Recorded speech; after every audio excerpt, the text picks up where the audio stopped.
Bonjour à tous, bienvenue sur Unisson. Aujourd'hui nous allons voir comment lire un diagramme d'accord. Alors le diagramme d'accord c'est un schéma qui va nous permettre de savoir où placer les doigts de la main gauche, c'est-à-dire à quel endroit sur le manche, et ensuite quelle corde il faut gratter pour pouvoir faire sonner cet accord. Alors au-dessus du diagramme on peut voir le nom de l'accord. Donc on va utiliser le langage international pour le nommer, c'est-à-dire qu'on va se servir des lettres A, B, C, D, E, F, G pour La, Si, Do, Ré, Mi, Fa, Sol. Donc là, nous avons un E, ce qui veut dire que c'est un accord de Mi. Et ensuite, nous avons un petit m qui signifie mineur. Donc là, cet accord est un Mi mineur. Ensuite, en dessous, vous avez le schéma qui va représenter les cases et les cordes de la guitare. Donc ce schéma représente les trois cases du haut du manche. Alors comment je sais que c'est le haut du manche? C'est parce que le sillet de tête, ici, a été représenté sur le schéma, à cet endroit-là.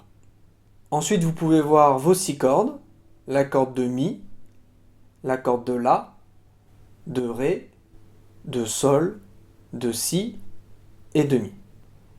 Et la première case, la deuxième case et la troisième case. Ensuite, vous pouvez voir deux cercles avec marqué 2 et 3. Alors les chiffres dans les cercles correspondent au numéro des doigts. L'index sera le numéro 1, le majeur le numéro 2, l'annulaire le numéro 3 et l'auriculaire le numéro 4. Donc d'après le schéma, je dois placer mon doigt numéro 2, donc le majeur, sur la corde de La, ici, et mon doigt numéro 3, l'annulaire, sur la corde de Ré en deuxième case. Donc si je mets mes deux doigts et que je joue toutes les cordes, j'aurai un Mi mineur. Alors entre le nom de l'accord et le diagramme, il n'y a aucune croix, donc ça veut dire que toutes les cordes vont être jouées.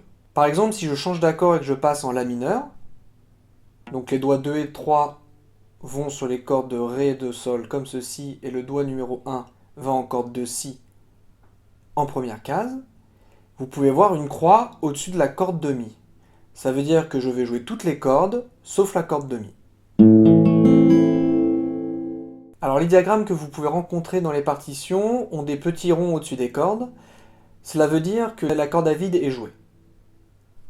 Donc ça va être différent des diagrammes que vous allez rencontrer dans nos vidéos, où uniquement les cordes qui ne sont pas jouées sont indiquées avec une croix. Alors une autre possibilité est d'avoir un accord qui ne se trouve pas dans les trois premières cases. Donc par exemple, si je fais un Si mineur, donc dans les cases 2, 3 et 4, on peut voir sur le diagramme que la représentation du sillet de tête a disparu, et on voit apparaître un 2 tout en haut à gauche du diagramme. Ce qui va nous dire que cette case-là sera la case numéro 2. Si par exemple j'ai la même position avec un 3, ça veut dire que je vais faire cette position d'accord en partant de la case numéro 3. Et ainsi de suite. Voilà, cette vidéo est terminée. N'hésitez pas à nous retrouver sur unisson-online.com pour plus de cours et plus de vidéos. À bientôt.